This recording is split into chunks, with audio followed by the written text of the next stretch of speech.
Hi folks, and welcome to Truck King. This is the refreshed 2024 Ford F-150 XLT Powerboost Hybrid. Now yes, Ford did make some changes to this truck for 2024, and we're going to talk about them. So in this video, we'll go over all of those updates, and then we're going to put this truck to work. We'll load that bed with payload, we'll tow a 7,000-pound trailer, and we'll see how it stacks up.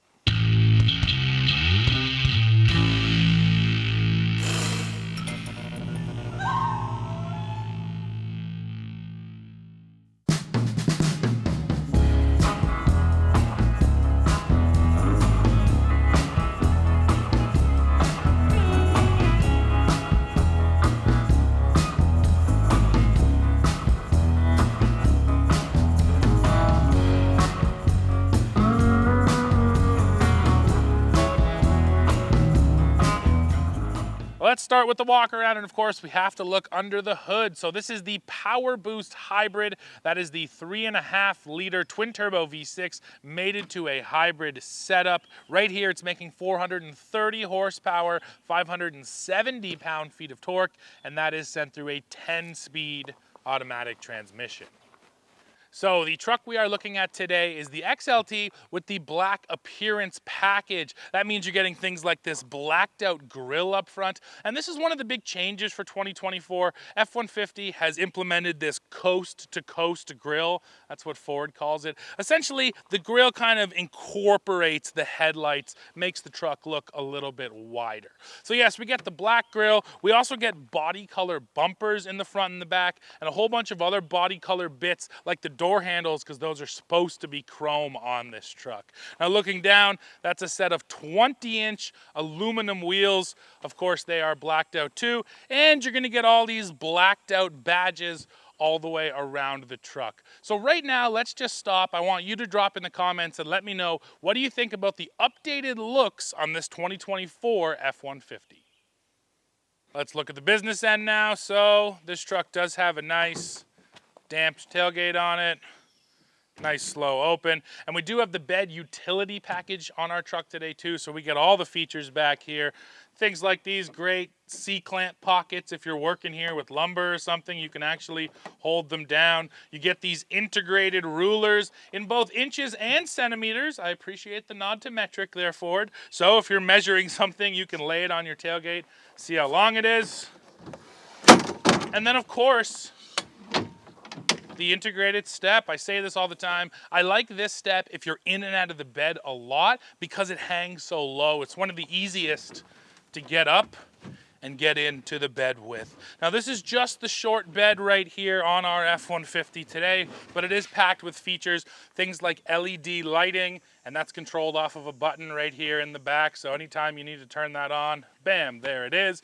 Right below it, Pro Power on board. Because we have the hybrid today, you actually get a max of 7.2 kilowatts, and that is a 30 amp, 240 volt plug. So nice to have that. And then down below, you're getting a bank of 4 plugs right there. Those are all 2.4 kilowatt plugs, but a serious amount of power out of the back of this F-150. You're getting these great removable cleats here, and Ford has many different accessories that can slot into these spots, which is cool. And then over here, this is actually a little update for 2024. Every F-150 can now get this. It's just a little bedside storage. Somebody's got a bungee cord down in there. But sure, if you want to toss some tools in, something that you want to keep dry and safe, nice to have a little storage bin there. Now, when it comes to hard tie-down points, we get one in each corner. That's one area I wish Ford would step its game up on. General Motors has 3 hard tie-downs in each corner. So that's one thing that jumps out to me is, yeah, I wish there was a couple more of those. But outside of that, yeah, this bed has basically everything you could need to work with it. And speaking of work, we got to talk towing and payload as well. So the tow rating on this truck comes in at 11,000 pounds, which is a pretty great number. And now let's go look at the payload. According to the sticker on the door jamb, you can carry 1,406 pounds of payload. And I want to make a quick point here. Hopefully you watched our video on the last F-150 we tested, because that was an STX. It was more of a base model, and it had roughly 300 extra pounds of payload compared to this XLT. So this just goes to show you, it does really matter what trim you get as to how much weight you can carry, because once you step up to something like this, there's a lot more weight built in. We have the big moonroof up on top, leather seats, powered seats. All of these things bring weight. And in this case, like I said, it's about 300 pounds. So this is just a note on payload. The lower the trim, generally the higher the payload rating. So if you're looking to do hard work, yeah, you want to get less features so you can carry more stuff.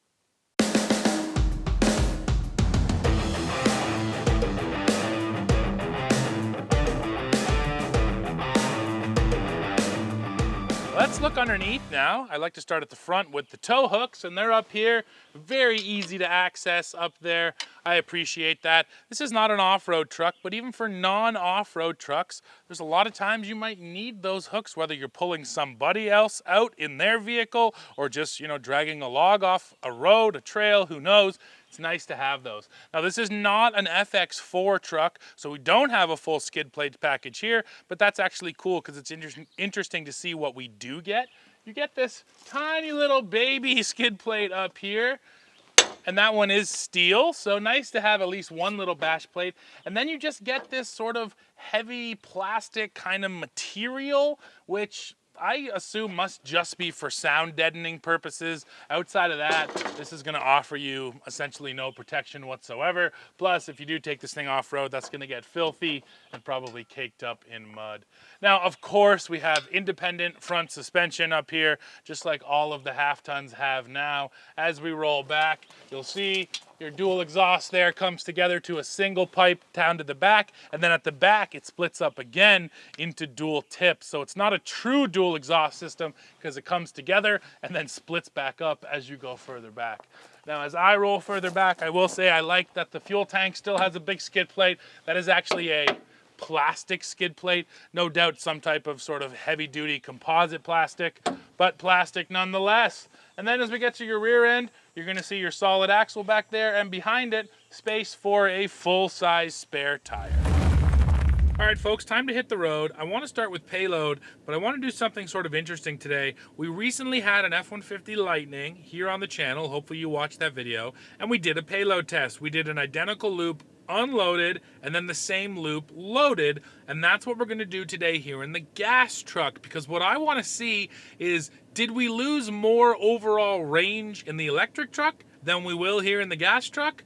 That's exactly what we're going to find out. And I say gas, but of course this is a hybrid, so there is an electric component, but still it will be very interesting to see the difference. So first of all, trip one, we go ahead and reset it. And there you go. Now we'll drive, and like I said, we'll do these two identical loops, and we'll load up the exact same payload to see what the difference is. So I'll start off by just talking a little bit through how this truck drives empty. And like most half tons today, the first word that comes to mind is comfortable. Cruising down the highway in this thing, it's quiet, it's well sorted, the steering is just tight enough to actually feel like you have some good handling, but not too tight to make it twitchy. All of the things you want out of a modern pickup truck, it's right here in this Ford F-150.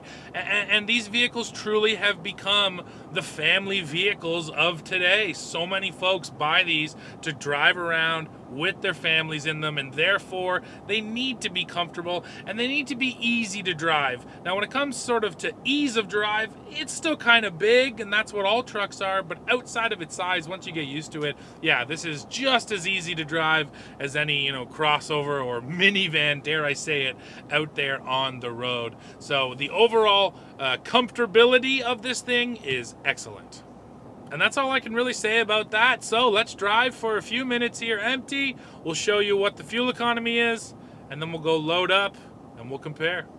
And there's our empty loop finished. So we did 44.4 kilometers and managed 9.2 liters per 100 kilometers, and that's with 12.8 of those kilometers being all electric. So those are really good numbers for this hybrid pickup truck. And for the US folks, I can go ahead and change the units. So that equals 25.3 miles per gallon, or 27.6 miles. Now we're going to go load up our payload. We'll do the same loop, and then we can compare loaded versus empty, and we can compare this truck to the F-150 Lightning doing the exact same thing.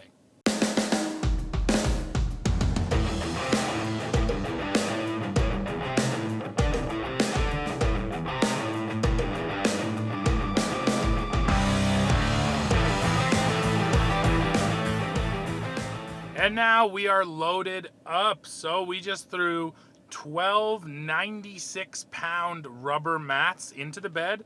That's 1,152 pounds. And yes, with that weight back here and the weight of me and cameraman Liam up here in the cab, we are absolutely over that 1,400-pound payload rating. So you can consider this an overloaded test, but I like to always be, a little bit around the rating, a little over, a little under, because that really gives you a sense for, is that rating a true number? At that payload rating, is the truck really going to start to feel terrible? And that's exactly what we're going to find out right now. So before we drive, I will go ahead and reset our trip. And once again, it's going to be interesting to see the difference right now between loaded and unloaded, but I think more interesting is going to be how this compares to the Lightning. Does this truck lose more range than the Lightning did, or less range than the Lightning did? And that's what we're going to find out. So turning onto the highway here, I'm not going to accelerate too hard, but the power feels quite good. No surprise there. Over 400 horsepower here. Yeah, moving the load is no issue whatsoever for this power plant. And then dynamically, after we loaded the weight up, I could still feel that there was lots of suspension left. So it's not like we're really anywhere closer to the bump stops, anything like that. The squat doesn't seem too bad. I feel like the nose of the truck is a little bit higher than it was before. And sort of cruising in a straight line like this, you honestly hardly notice that the weight is back there. And that is saying something, considering that we are sort of over the payload rating. So that gives you a good sense for that number that's on your door jam sticker. It is arrived at not through pure engineering. There are lawyers and marketing involved in coming up with that number. So that's why I think it is important to do these tests. Now, I'll just kind of wander around my lane a little bit here. Even this, man, the thing stays nice and flat. It doesn't feel wallowy whatsoever. Doesn't feel squishy in the back end like these trucks have a tendency to do sometimes when they're overloaded. And then the final thing I do is just a really quick hard brake application. And even that feels really strong. That's usually the one area you do notice payload is in the brakes, and that's just physics, right? You have more weight to stop. But right there, I didn't feel like I had to dig into the pedal that much further than normal to get some pretty serious brake force. So as we drive along here, I'll be able to feel more of those things. But right now, just talking about how the truck actually feels on the road, I have to say that with all that payload in the back, this F-150 feels excellent driving down the highway. But that's not the only reason we're doing this. This is about fuel economy. So we're going to do the identical loop. And I should mention my speeds because that's important. Most of the spots here are speed limited at 80 kilometers an hour.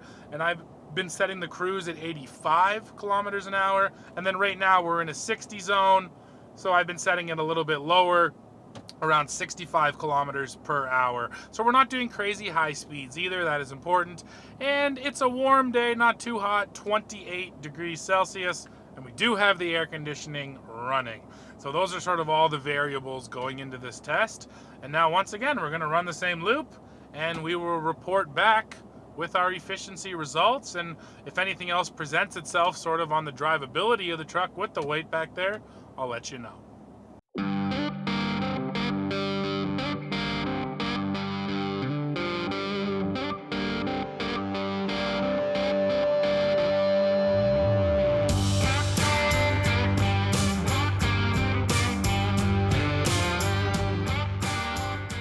And now we're back in from driving with our payload, and the fuel economy did get just a little bit worse. We managed 9.5 liters per 100 kilometers, and I will go ahead and switch over those units as well, right there.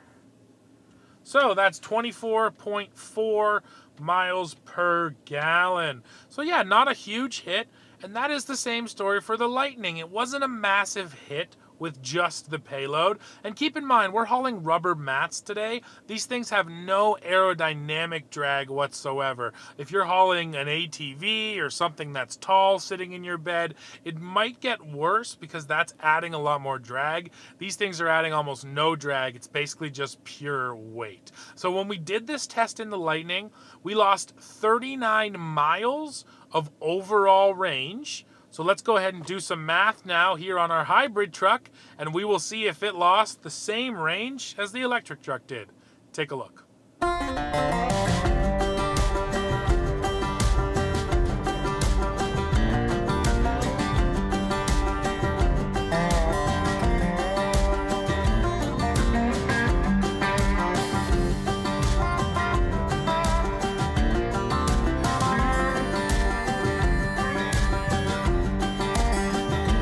All right, the weight is out now, so let's go ahead and measure.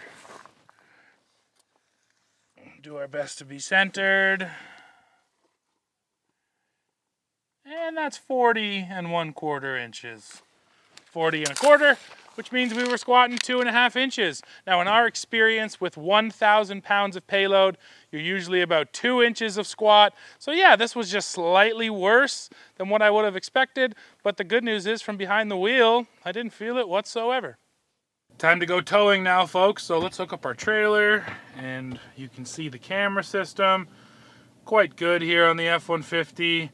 This is your first view, the top down and the rear. The top down is cool because you get these zoom ins on each one of the corners. So especially if you are navigating a really tight area, nice to be able to see so closely what you are doing. And then there's many different views available up here.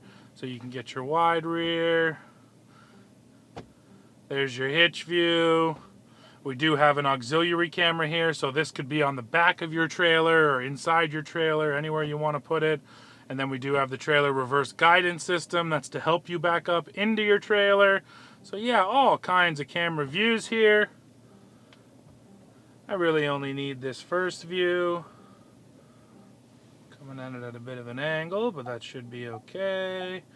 I like this, that as you back in, I'm able to shut off those parking sensors right there too. That's nice and quick. And then I can zoom in on my hitch. Hopefully the height is adjusted correctly. It is. Boom. And there's another thing there, you saw it said auto park brake ready. So once you hit that plus to zoom in on your hitch, the truck realizes, hey, this guy's hooking up a trailer. Let's put on that parking brake, so when you stop, the truck will not move at all. Because when you put it in park and then lift off the brake, sometimes you can roll forward 1/2 inch, and that's enough to mean that the ball's not going to drop on properly, or the trailer's not going to drop onto the ball. So I love that auto park brake feature.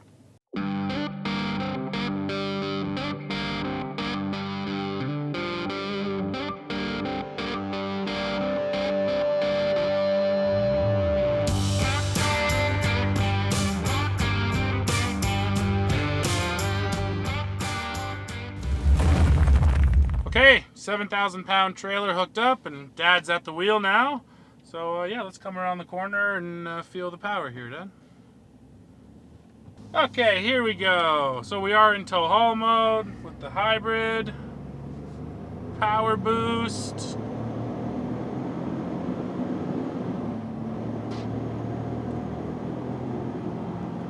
Well, there's 100. It's pretty good. Nice smooth power. And yeah, you know, we've done this with EcoBoost many times.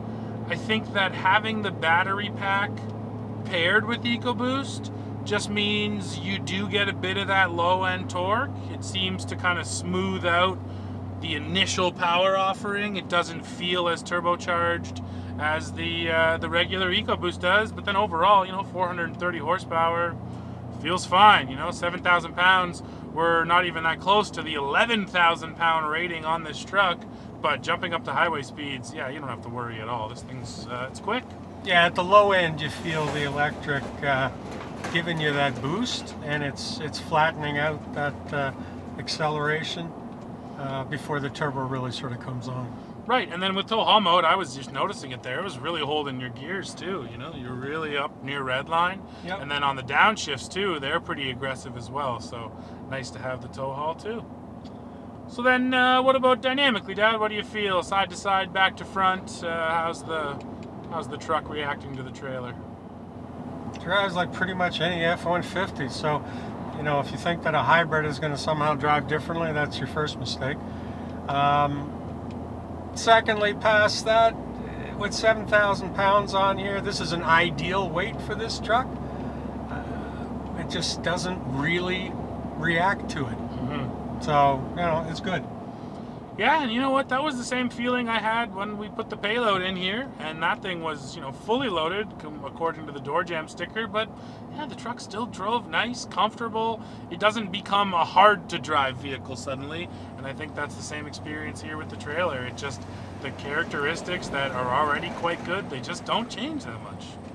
Now we do have the towing package here on our F-150, and we're getting all the best towing technology, things like Ford's Pro Trailer Backup Assist, of course an integrated trailer brake controller, all important things. Another thing I like here on the F-150 is if you hit the camera button up there, you get access to all your camera views. So there's your rear view, and that will stay on indefinitely. They put this one little box in here, full view not available. The idea there is that you won't stare at the screen for too long because you don't quite see it all. But yes, there was a time when these cameras first launched, Dad, that you may remember, they all timed out. Some of them even had little timers in the corner. Yeah, it was about 8 seconds. And all the brands have gotten rid of that. They all now stay on indefinitely. I do agree it could be a safety issue. It does kind of draw your eye. On the flip side, it gives us a clear view. You can really see the chains, you can see the hookup, you can see the jack foot. So suddenly if you do have an issue, you hear something rubbing, you can actually get a really good view of what it could be. And look at that, there's your hitching view. You know, if you forgot that pin, you could say, oh my gosh, you forgot the pin, pull over. That's amazing how clear that is. Yeah, so I do like that they offer us these. There's your side-to-side view. This is great, you know, coming around a corner, tracking your rear wheels. And then the last one that is here is the auxiliary camera. This most likely would be on the back of your trailer, especially if you had a travel trailer, big box trailer. So if you're worried about somebody tailgating you, you could actually see them back there. Or inside your trailer if you just happen to tow horses, for instance. Sure. Yeah, exactly. So really, really good camera views here on the F-150 as well. And yeah, all the towing technology you want. You can save all the different trailering profiles here. So if you do own multiple trailers, the truck will be tailored to that trailer. And you know what, Dad? I think every time I'm in an F-150, and this time especially, I am reminded of why the sales here are always so strong, because it does seem to do everything really well, right? And unloaded fuel economy was good. Loaded was not bad at all. Putting the weight in it, it felt fine. Putting the trailer on it feels good. Yeah, there's no one area where it's like, oh, it really sucks at that, you know? And I think that's what ends up drawing a lot of people in is you want a truck that in all circumstances makes you feel confident, and this one does. Yeah, in a lot of ways, you know, the F-150 is the Big Mac of trucks. Sure. It's the same you get today. If you buy one next year, it's still the same. Yeah, so the truck we're in here is an XLT, which is a mid-trim. We have the 303A package, which means that it's the high content package. And then we do have some additional extras, things like our massive dual panel moonroof up there. Oh, geez. Yeah, it's huge. So my feeling on this truck is that this is all the technology you can want. Even the upgraded Bang & Olufsen sound system is here. So all the features are packed in here. The only thing you're not getting as compared to a King Ranch or a Limited are the sort of luxury interior appointments, the chrome wrap around here, the different materials on your dash versus, you know, down here around the screen.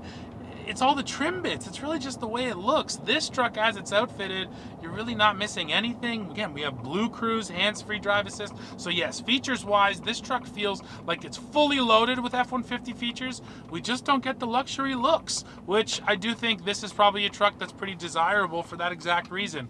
I love the King Ranch. It is gorgeous inside, but I don't need to be paying many thousands of dollars for a more gorgeous interior when this one works the exact same. And I did find one thing to complain about. So we do have the optional work surface down here. I liked this a lot better in the STX truck we had because it had a column shifter and you could use the work surface while you're on the move. Yeah. But here we get the what Ford calls the floor shifter, and that means you cannot use this work platform while the truck is in motion because then you would have to hide the shifter. So you know what? I know we've moved away from column shifters, but in a lot of ways they're still pretty smart. Okay folks, now we're gonna do our 0 to 100 km/h test with our 7,000 pound trailer on. We're in tow haul mode, on go. 3, 2, 1, go. Ooh, laid some rubber. Good.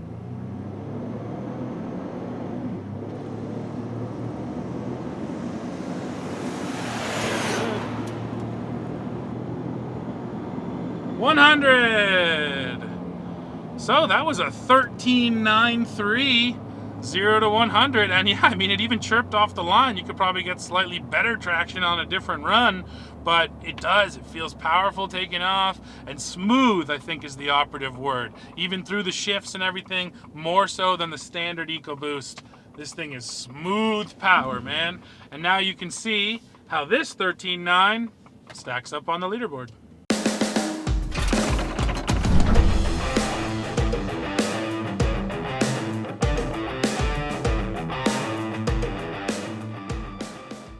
Alrighty folks, we are coming to the end of this video. Now we do have to hit one last big number, that is the price. So here in Canada, this XLT as you see it is going to sell for $87,715. So yes, this truck is not going to come cheap, but if you drop your money on it, you're getting a really solid all-around truck that seems to do everything well. We loaded all kinds of weight on this thing and it handled it no issue whatsoever. Not to mention when it's empty, it's comfortable, quiet, and pretty good on fuel. So yeah, we couldn't find a lot to complain about with the F-150, but I'm sure you can. So why don't you drop in the comments right now. Let me know what you think of this F-150 Powerboost and everything you saw in this video. As always, while you're down below leaving that comment, don't forget to hit like, hit subscribe, hit join to become a member of Truck King, and then come right back here to the channel to see what we're testing next.